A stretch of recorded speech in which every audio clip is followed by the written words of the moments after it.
Mr. Chairman, if I can just point of clarification and an answer. You need to be aware that, to our knowledge, there are actually 2 reviews being done with respect to rail. One is a metro rail review, and Mark is part of the team that is involved in that.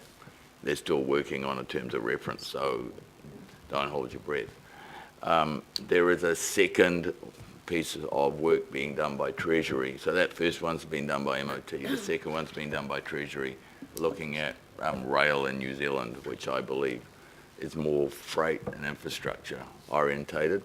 We're not party to that at this stage, but you don't have to be a rocket scientist to work out that one won't work without the other, just because of the way the network is. So those 2 pieces are critical. We have a good working relationship with Kiwi Rail, so I think one of the things that has improved over the last 7 years has been that working relationship from an operational point of view and a delivery and functionality point of view, which is why, part of the reason why, our operation performances have gone from the 70% to the high 90%, which is part of the integration. So that's the sort of rail piece. In terms of the allocation of the capital, can I just say, absolutely, the board has strategic themes, and the first one is the promotion of public transport. So I think the probability of us ever being able to change that allocation wouldn't work very much at all.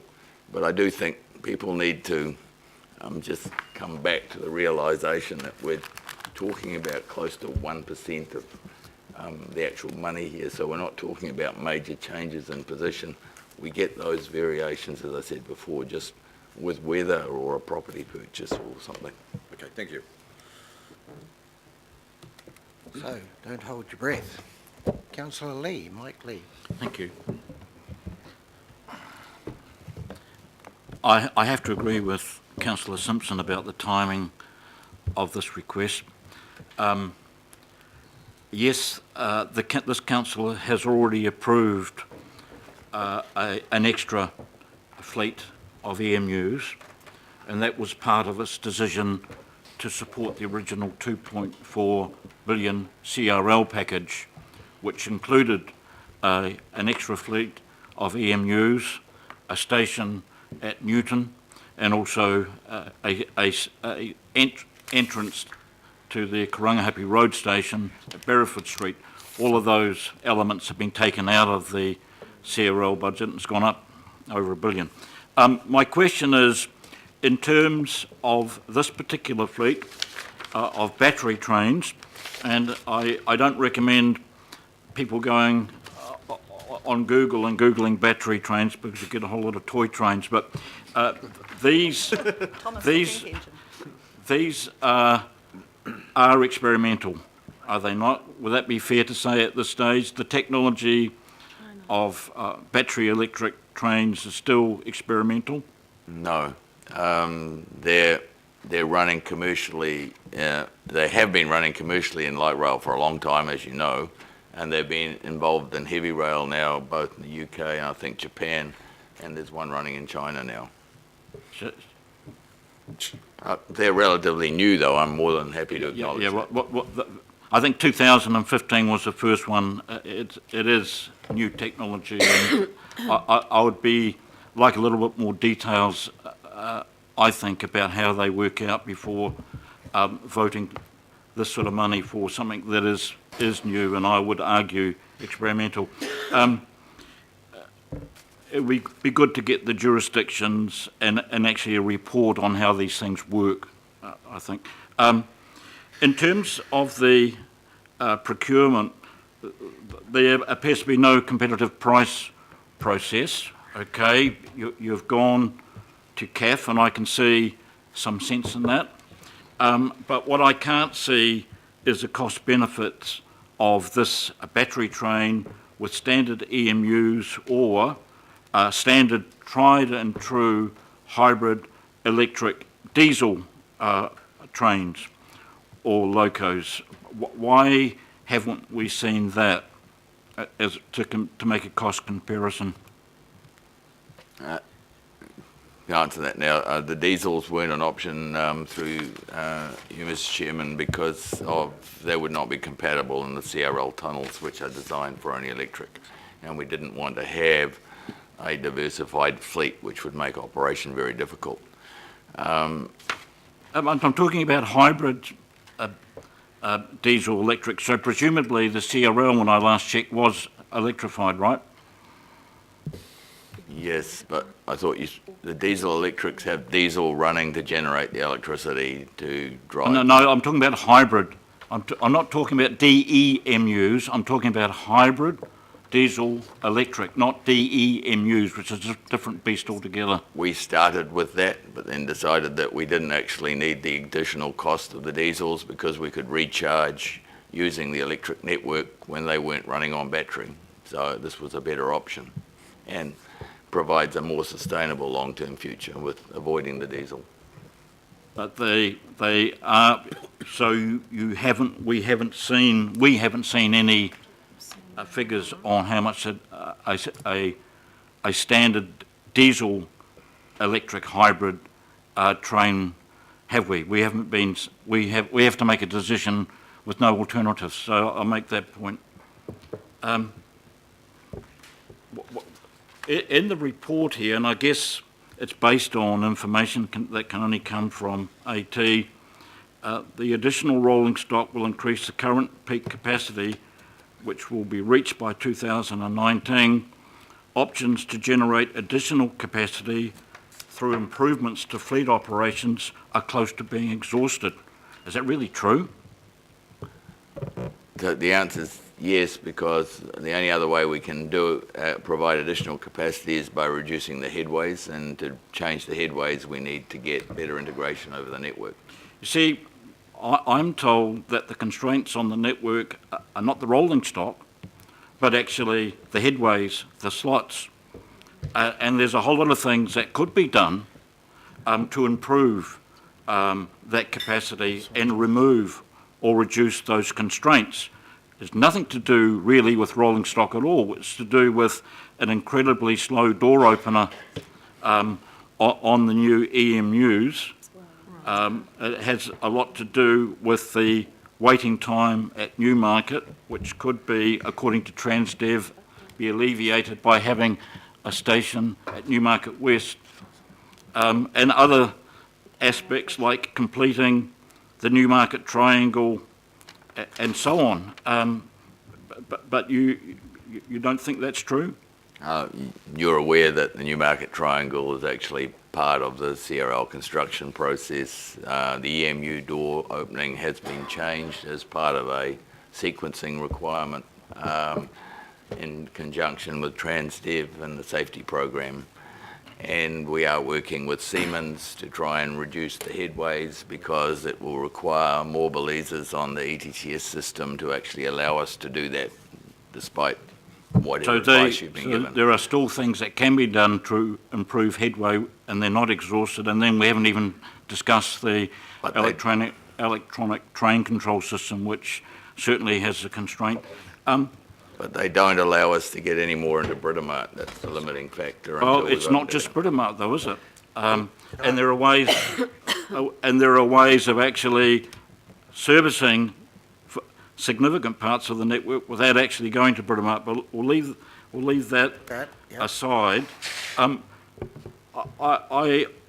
also interested in the existing fleet of SASDs, which the latest tranche was rolled out in 2011, so more or less as new, sitting down at Tamaranui, and why couldn't more be done to bring that very significant rolling stock capacity back into service?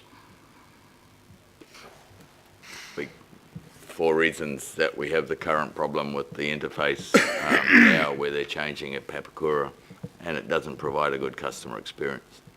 Well, that brings me to the other point that really concerns me. Wrap it up, Councillor Lee. Come on. Sorry? I think it's getting quite technical and quite detailed. Sorry, here. I'm sorry. No, I beg your continue pardon. on. Let's move away from technical to political. the electrification to Pukekohe has been a concern since the advent of the Super City in 2010. Now, I thought when I was chairman of the ARC that it took a hell of a long time to get approval from the Labour government and then the national government to electrify the bulk of the Auckland rail network. But actually, it was from 2006 when the business case was presented to 2008 when the Labour government approved it, and then 2009 when Mr Joyce, after stopping everything, approved it again. So that was 3 years. That's half the time it's taken so far to get Pukekohe electrified, and what I'm concerned about is we're buying an extra fleet of very new technology battery trains because essentially no one has pushed hard enough to get Pukekohe electrified. So the cost is going to be carried by the ratepayers largely rather than the Crown, and that is a real concern I have about this emergency decision. Thank you. I think that kind of to a degree reinforces what Councillor Darby is saying about making sure we get the equitable metro rail policy for the country. So thank you, Councillor Lee. We have Councillor Sayers. Oh, thank you, Mr. Chair, and thank you, gentlemen. I'm supportive of what you put up today, and listening to the questions around the table has probably made me even more so. I just did have a couple of questions, Mr. Chair, that I'll look for in the report, some figures that are probably appropriate for our committee that aren't reflected in there, and maybe we should get some visibility on at some stage. I'm not saying to hold up this process in any way, but that's just around, obviously we'll end up with a bunch of diesels as this gets rolled out of those units if they come offline. Yeah. So I was just curious, and perhaps picking up a little bit on Councillor Lee's question there, what could happen to those units, like perhaps capturing that in a report, David, to us, you know, what's going to happen to those. And I'm particularly interested in what offset and value we can get for those, like are they scrap, can they be used for affordable accommodation? No, I'm just kidding, just kidding there. But, you know, obviously there's the engines, there's the carriages, there's probably the maintenance tooling, all those assets there that we could dispose of. And I just probably, I'd be particularly interested to know how much value we can get back that which helps offset the investment we're making today, Mr. Chair. So We'll seek a brief answer today, and yeah. there can be further information. The short answer is we can provide you that information, but the purchase of these units will replace the diesels, which are part of the business case, because they're very expensive to run at the moment, given the status and the cost of the operation to maintain those units through the Kiwi Rail diesel maintenance facilities. So we would standardise with electric. Those units would not be required. We would then be in a position of determining the best way to dispose of those, which is effectively what we've been doing for the last 5 years as we've rolled in the existing electric trains, and the whole network's being gradually disposed of to various places that have expressed interest in them in New Zealand and offshore. right, because even understanding even what those book value is versus, you know, what we're able to get for it. So if I could, Mr. Chair, just perhaps foreshadow if you'd like to think about a C, just getting that report in the future. You might want the mover and the seconder might want to think about that, or I'm happy to move an amendment just to cover that base that we get the report at some future stage. Could I just, in the final question, Mr. Chair, could I ask, would that report be best to come through Auckland Council, perhaps, or Auckland Transport? Are you happy to provide that? You happy to provide that? Yes. Okay, Yes. all right. Thank you, Mr. Chair. Mr Chairman, I'm happy to accommodate that as mover. Okay, I am a seconder as well. Yep. We'll, Okay, great. so someone's coming up, but I'll come Councillor with Sayers, some wording. Yep. get the appropriate wording, and we need to be quick because we have 2 more speakers. So we have Member Take. Speakers or questions? Oh, questions. I mean, got to the debate yet. 2 more speakers same on intent. questions, and then we've got comments. Tuatahi nei rā te karamihi ati ki a koutou, Dr. Leslie Levy, gentlemen. The Independent Māori Statutory Board supports the intent and principle around this. I did have a comment or question I'd like an answer to in terms of the Māori impact statement, as it states that there hasn't been any consultation with Māori, and I guess I come back to the statement around, your poor planning shouldn't be iwi's emergency, basically. So, better configuration around that, and I think that's a theme to all agenda items, really.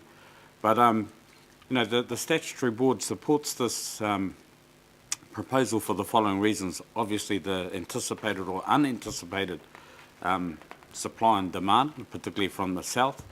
And the Māori aspect to that is, in terms of the current Māori population being 28.1% out in Papakura, 13.2% in Franklin. Mate, this is good for Māori. This advances the interests for Māori in these two, in the south of the south, as it relates to accessing the wide Auckland opportunity. So you guys have got a pretty good track record, I think, in terms of the wider Auckland, and time to shine the light on the south of the south.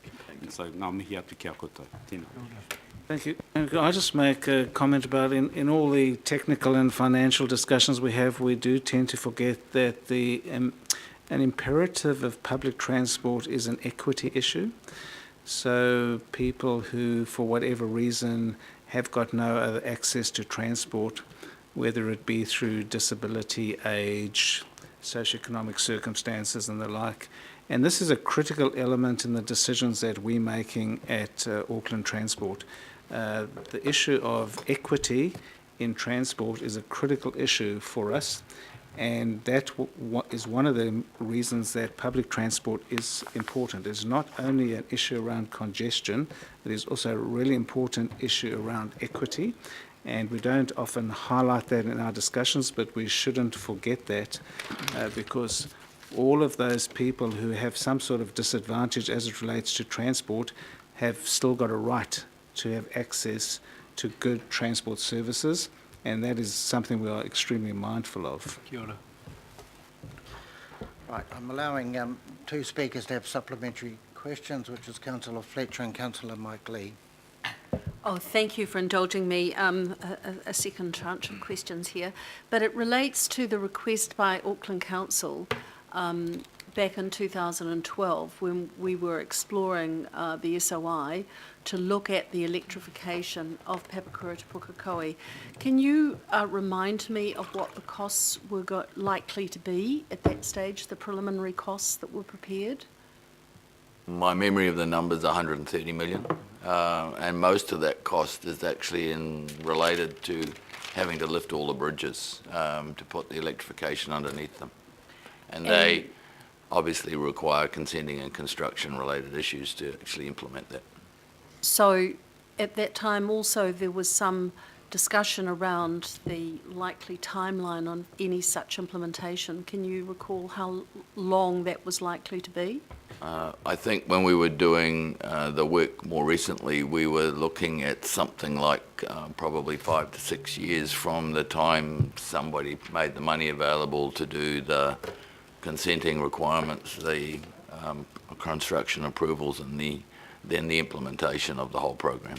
And can you confirm that the CEO of Auckland Council has been given access to this information since that time?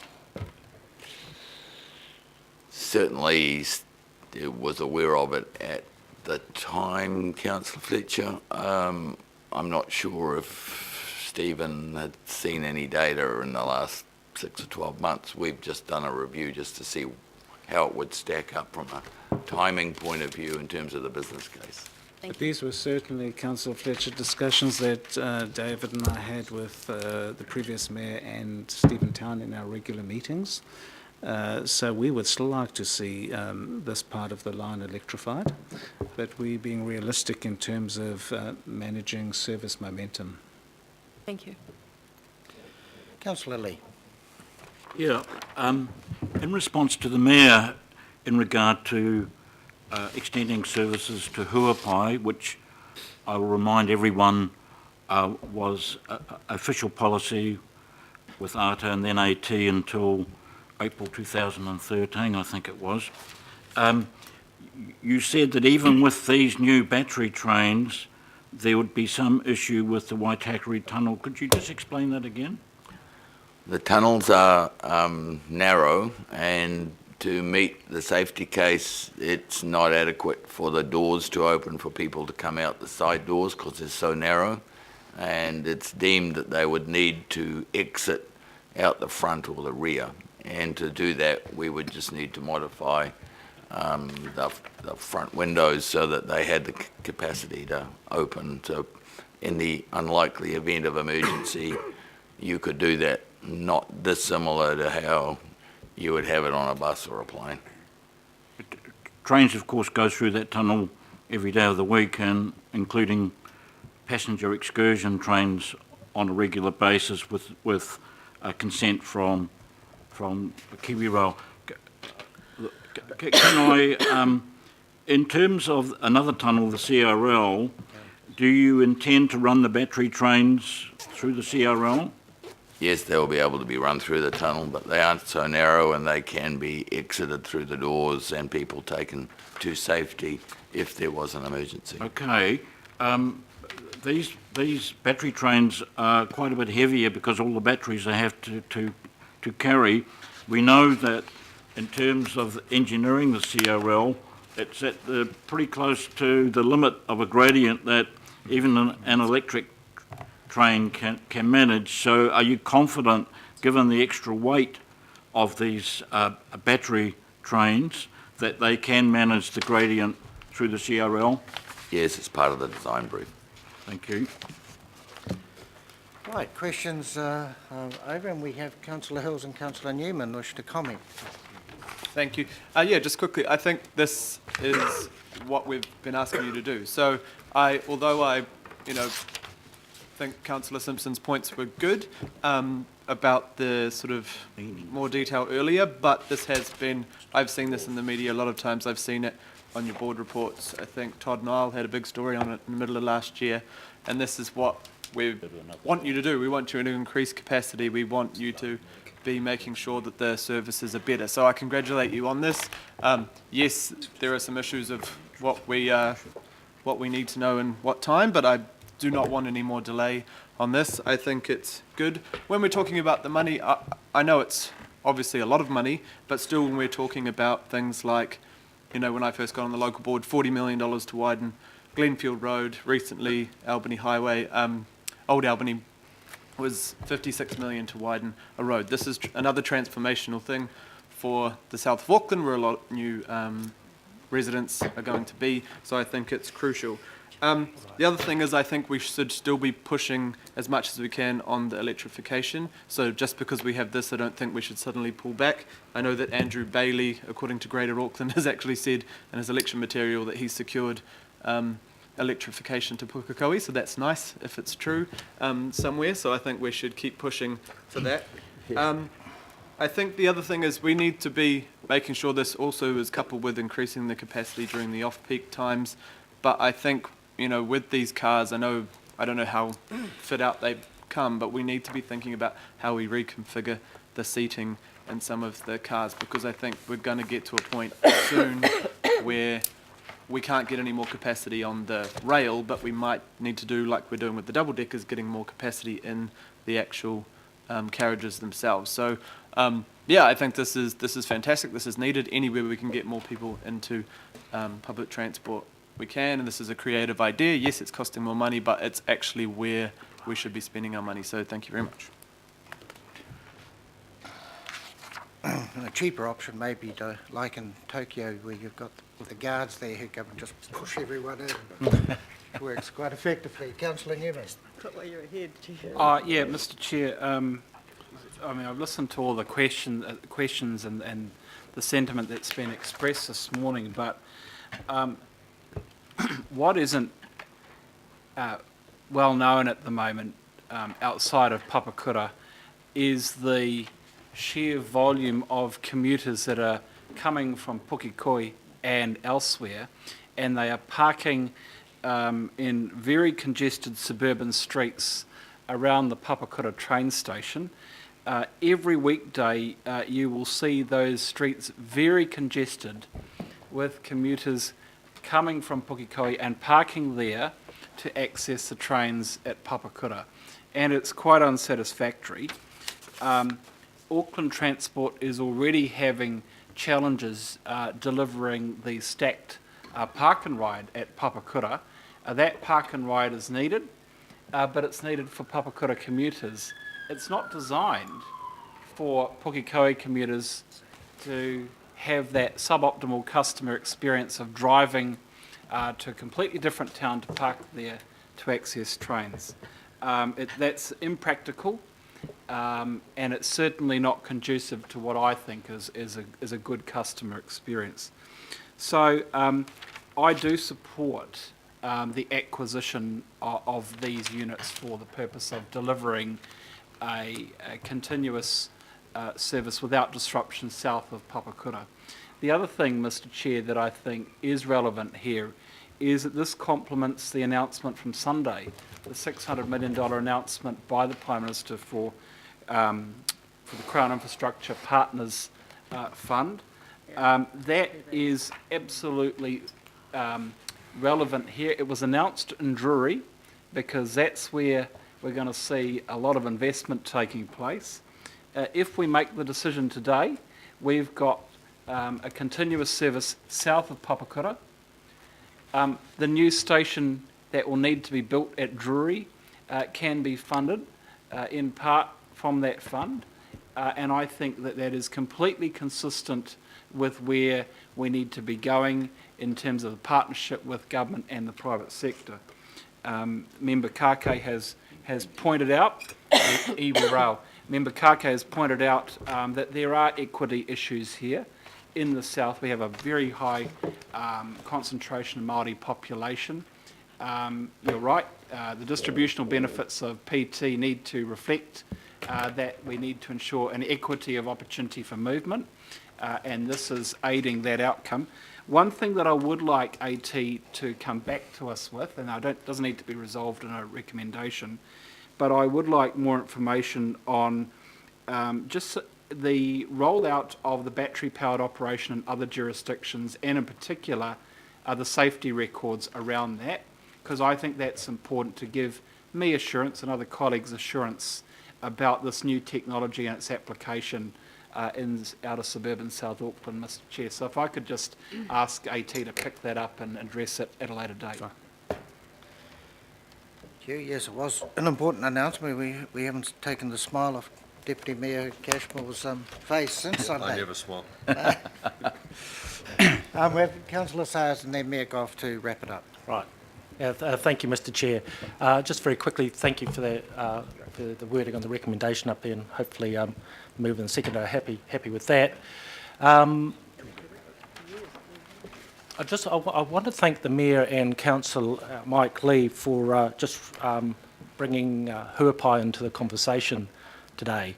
Not all councils may be aware, but there's a lot of assets that the locals see sitting out there, including the tunnel, the railway, the track, the platforms.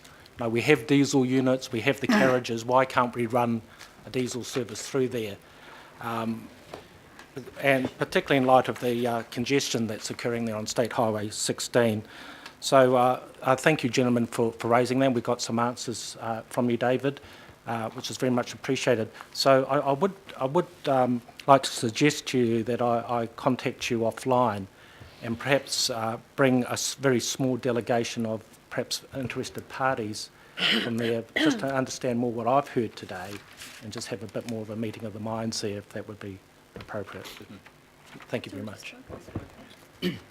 Thank you very much, Mr. Chairman. I want to support this paper. It does provide us with a headache. It provides us with yet another funding challenge, as if we didn't have enough. And it takes us right to the threshold of our debt to revenue ratio. But it's an expenditure item that I think is absolutely justified. I want to pick up where Councillor Newman left off, the announcement that the Prime Minister and I made on Sunday. What it effectively means is that we'll be providing $600 million, $400 million in South Auckland, and if I focus on South Auckland, that will create another 17,800 dwellings. 17,800 dwellings. Multiply that by the number of people per dwelling. And some of those people will work locally. There's an industrial estate that's going in at the same time that will employ up to 5,000 people. But a lot of people will be travelling. And anyone with experience of State Highway 1 in the south of the city knows that it's already at maximum capacity, and the third lane on the motorway will only help temporarily. So if we're going to create huge new housing developments, one of the prerequisites has got to be infrastructure, and the infrastructure that will help most in this case is rail. There are 2 new stations that will be funded under the SPV fund at Drury and Pairata. But what it means is that we can encourage the continuation of the movement from people out of cars and onto train. If we don't have these new units, leave aside the independently powered aspect, we will hit maximum capacity, we won't be able to meet demand, and we will create a reputation for rail and public transport that we can't afford to have. We need to have that transition to public transport.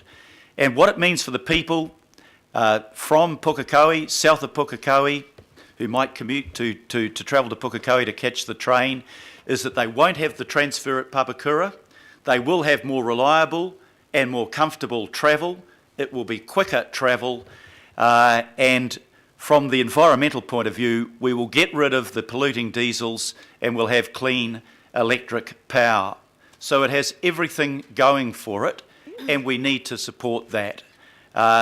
If we make this decision now, then we can actually get the trains delivered, I think, by 2019.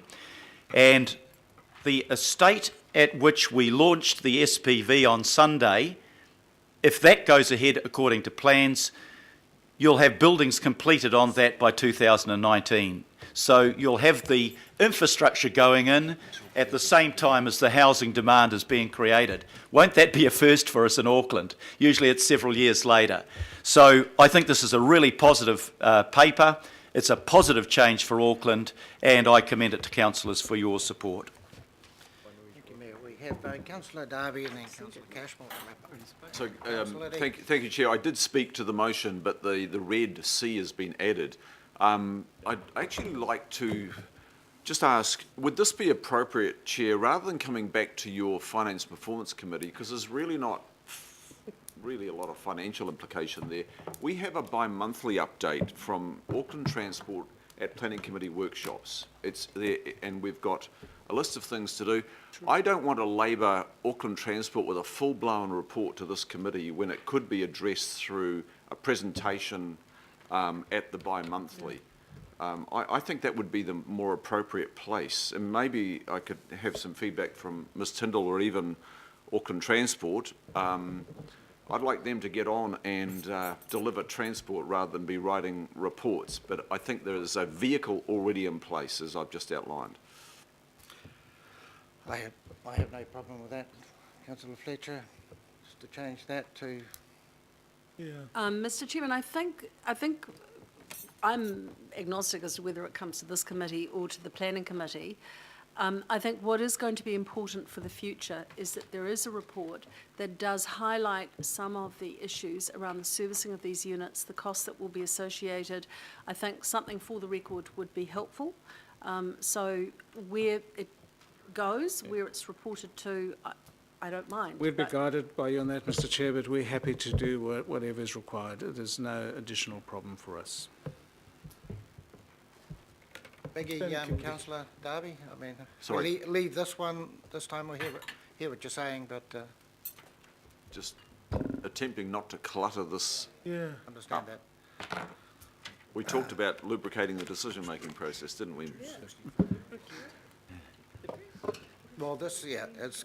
Is C1 serious? Tyndall points out to be, it is part of informing the LTP, so Okay, I'm leave the it. rule that we leave it for this time, but we hear what you're saying about cluttering Of the reports. financial implications. Thank you, Councillor Darby. Councillor Cashmore?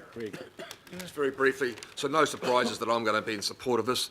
This is a culmination of 7 years of work. So Councillor Des Morrison started this discussion with Councillor Fletcher and Councillor Lee and Auckland Transport back in the amalgamation days of 2010 in the first period of this council. in those days, it was $136 million for the tracks and 2 stations, and the cost of raising the bridges over 7 access routes was huge. This is a far more finessed outcome. And as the Mayor has said, the growth that's coming, not just around Puki, but from Papakura to Puki, is huge. And the issue is going to be 5,000 to 6,000 jobs at the Stevenson's commercial development, but there'll be 3 times that number at other sites around the south. And people travel. The numbers of students that are commuting from the south up to varsity or to MIT or to AUT is phenomenal. The peak hour traffic at Papakura is huge. And Councillor Newman is absolutely correct, because there needs to be a massive park and ride facility at Papakura to cater for the people in the outlying areas, whether that's Karaka or Clevedon or Drury itself. So the new stations at Drury and at Pairata will be a great boon.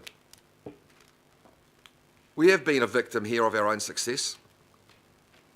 The rise in rail patronage is a great thing, and this will help to build that. So it's 8% on 20 million, and you add 8 to that, then you compound that figure going up. The numbers get very large very quickly. And 8 might be conservative or not. The point is it can be monitored and acted upon in the future. So if we have to do a 3rd tranche of sets, we can at the right and appropriate time. Councillor Darby's point about a closer relationship with the other parties involved in this is very, very true. You take where we were pre-amalgamation or in the first term of this council compared to where we are now with the latest announcement just in the weekend of the special purpose vehicle. We have come a mega mile. And the relationship now is far more collaborative, understanding and trustful, and long may that continue. So this is Auckland growing, folks. And it's an opportunity and a challenge, but the opportunity is something that we need to maximise upon. Continue to wrap up on a positive note. Councillor Mike Lee and then Councillor Fletcher. Thank you, Mr Chairman. There are a number of elements to this decision, and it's interesting that Councillor Cashmore used the word finesse, and I'll come back to that. In terms of financial decision making and the council and local government standard financial process, this is very poor decision making, very poor process, as Councillor Simpson has noted. In terms of the strategic approach, it's ad hoc and done in a rush, and deliberately so. In terms of the politics of the situation, I believe that is the cardinal issue here. This is not about new technology and the risks, undoubted risks of using this technology, which is not used in any of our public transport comparator cities in Australia or North America. But leaving that aside, the key element here, the cardinal element, is politics. Doing this, spending this money, making this decision, lets the Minister of Transport off the hook in regard to completing the electrification of the Auckland network. As I noted before, it seemed a very long, difficult battle to persuade Wellington to electrify the Auckland network 60 or 70 years after the Wellington network. But it was only actually 2 years. That's nothing. The Pukekohe extension has taken at least 6 years. And I recall the Minister at the time, Michael Cullen, saying, oh, well, we can come back to us in 2013 and we'll look at the question then. Of course, he was gone by 2013. Doing this really means you can forget about completing the electrification of the Auckland network and all the benefits of that for our political lifetime. I can tell you that now. We, instead of taking this decision, we should renew our efforts before the election to pressure the government and all the leading political parties to get this job done, just as Auckland did, united long before the super city to win electrification for Auckland. We don't see that sort of leadership. We see compromise and ad hoc decision making. Members, for that very good reason, I will not be voting for this measure. Why should Auckland have second best? Why can't we have a completed electrified network as originally set out in the original business case? Therefore, I will not be supporting this recommendation. Thank you. Thank you, Councillor Lee. Councillor Fletcher. Well, thank you, Mr. Chairman. I will be supporting this, and while I am absolutely clear that Councillor Lee is right, that too often we have lent central government off the hook in terms of funding their share, I don't believe that we do justice to the people of the South if we delay a decision on this. We have known that this was coming. We have had briefings. I find it difficult to accept that this should come as a surprise to any councillor, because this was part of the fundamental platform for ATAP, the Auckland Transport Alignment Project. This, along with the Mill Road corridor, electrification of the rail to Pukekohe, has been what we have been trying to grapple with since 2010. And it's been well highlighted by Councillor Newman here.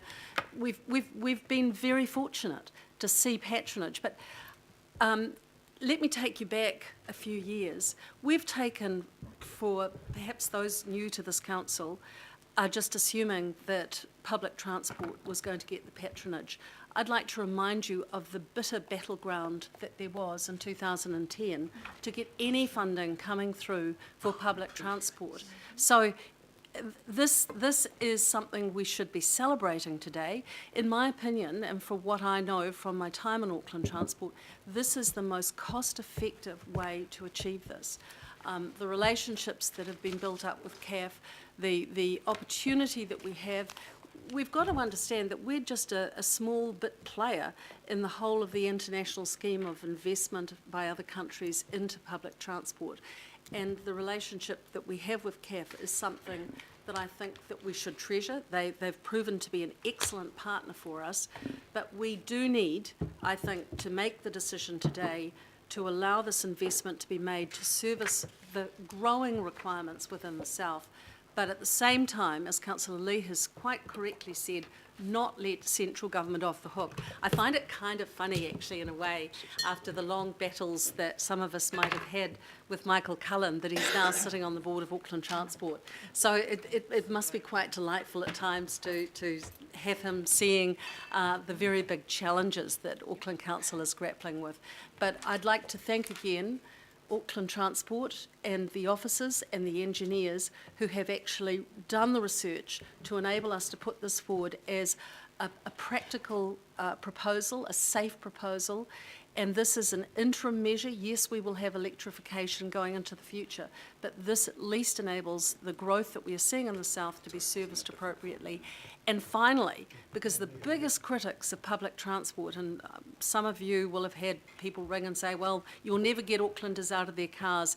Every time I see the battleground of people trying to park at Papakura, where they've come from Clark's Beach, or whether they've come from Karaka, or whether they've come from Clevedon or Pukekohe, I say to myself, it was the right thing to do. And today, to support this, it is the right thing to do. So I'd like to encourage all of you to support it. And Mr. Chairman, could I ask for a division on this, please?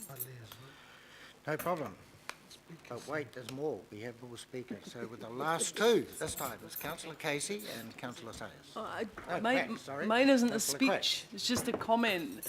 In the interests of transparency and accountability, and the thousands who watch our meetings live through the thousands, it would be really good if we can limit the acronyms, because my list is 15 and I had to ask my mate next to me what 6 of them meant. No, it's no disrespect to these presenters, but we all do it.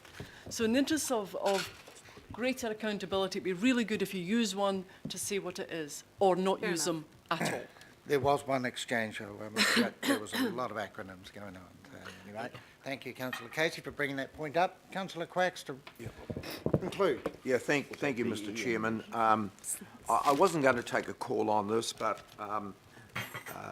I've decided to be very brief and just to make a couple of points. This is the second time that we've been caught out by Auckland Transport, providing us with an unwelcome surprise, and that doesn't sit well with me. The other thing that I'm concerned about is is related to the debt headroom that will and what impact that may have in the future.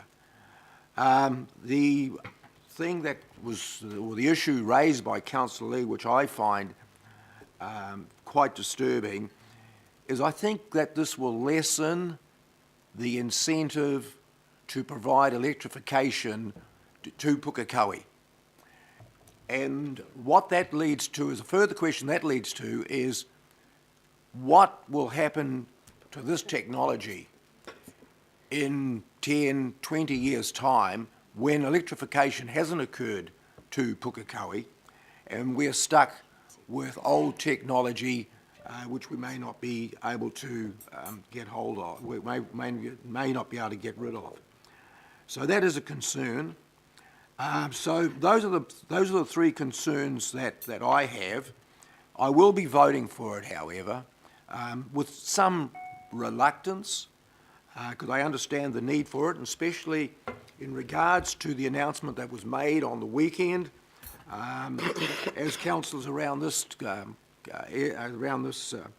room will know, that I've been pushing for many years now for the kind of infrastructure funding that was announced on the weekend, and I understand that the growth that will happen in the south now will be quite significant, and so the need for further transport infrastructure to the south is critical.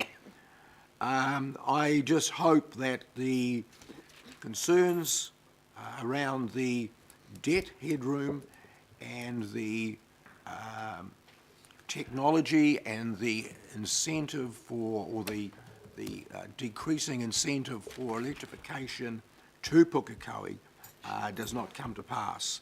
So I will support this, but support it, Mr. Chairman, with some reluctance.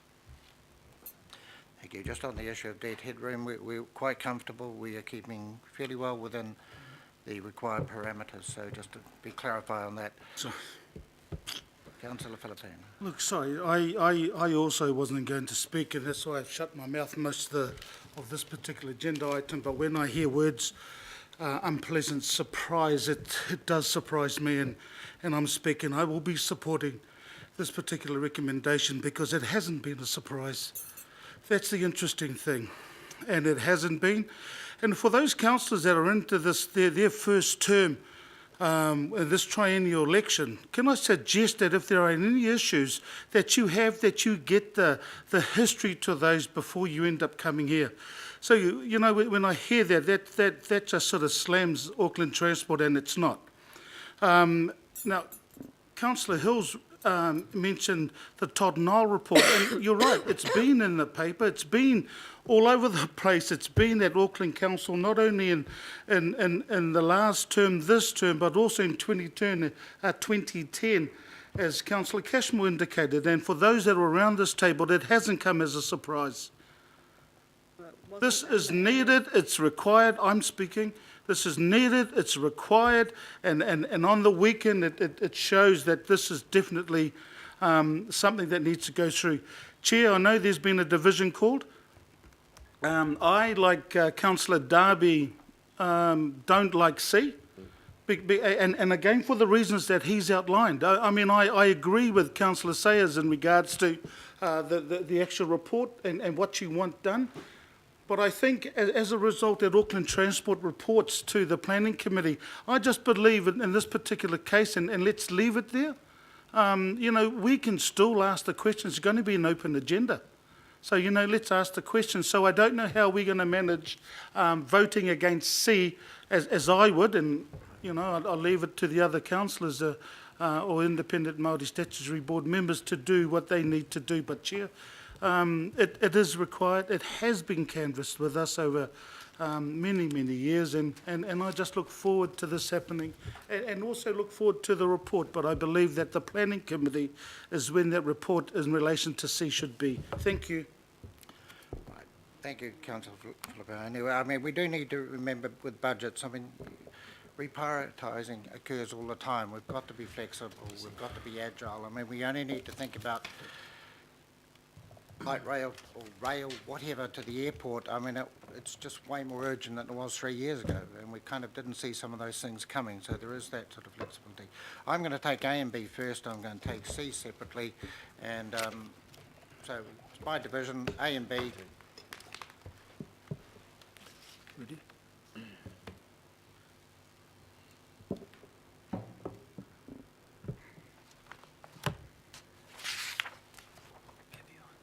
Councillor Clow. Yes. Councillor Casey. Yes. Councillor Cashmore. Yes. Councillor Collins. 4. Councillor Darby. 4. Councillor Filipaina. Aye. Councillor Fletcher. Yes. Mayor Goff. In favour. Councillor Hills. Yes, thank you. Member Honeck. Uka, aye. Councillor Hulse. Aye. Councillor Lee. No. Councillor Newman. 4. Councillor Quacks. Yes. Councillor Sayers. 4. Councillor Simpson. 4. Councillor Stewart. 4. Member Kake. Tautoko. Misgivings. Yes. Councillor Sir John Walker. 4. Councillor Wayne Walker. Yes. Councillor Watson. Yes. Right, covered fairly convincingly, so we'll take C by division as well. So that is passed 20 to 1.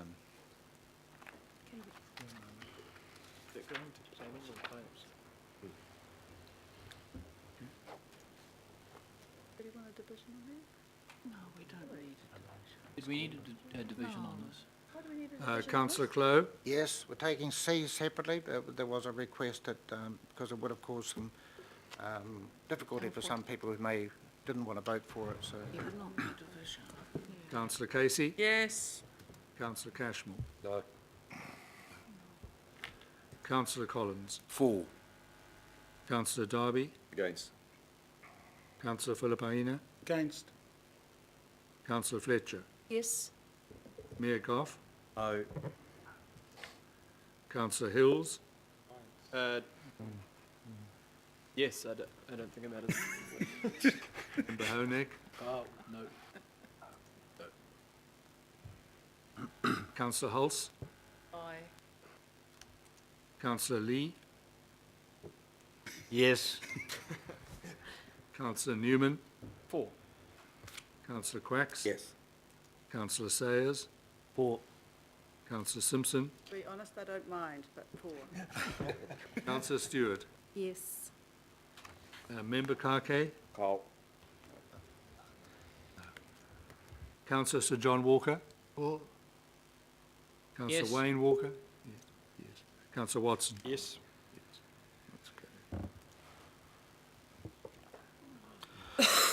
Well, good. Right, well, that's carried by, there we go, 15-6. Thank you very much, Dr. Levy. Thank you, Dr. Warburton. Thank you, Mark. Thank you, Mr. Chairman. Thank you very much, 15. councillors. Thank you very much. It's not 58. That's 15. So we're now going to have a 5-minute break, and then we are going to be dealing with the Auckland Film Studios. 5-minute break. Actually, we're coming back at 1:45, which gives you 6 minutes. Sorry, sir.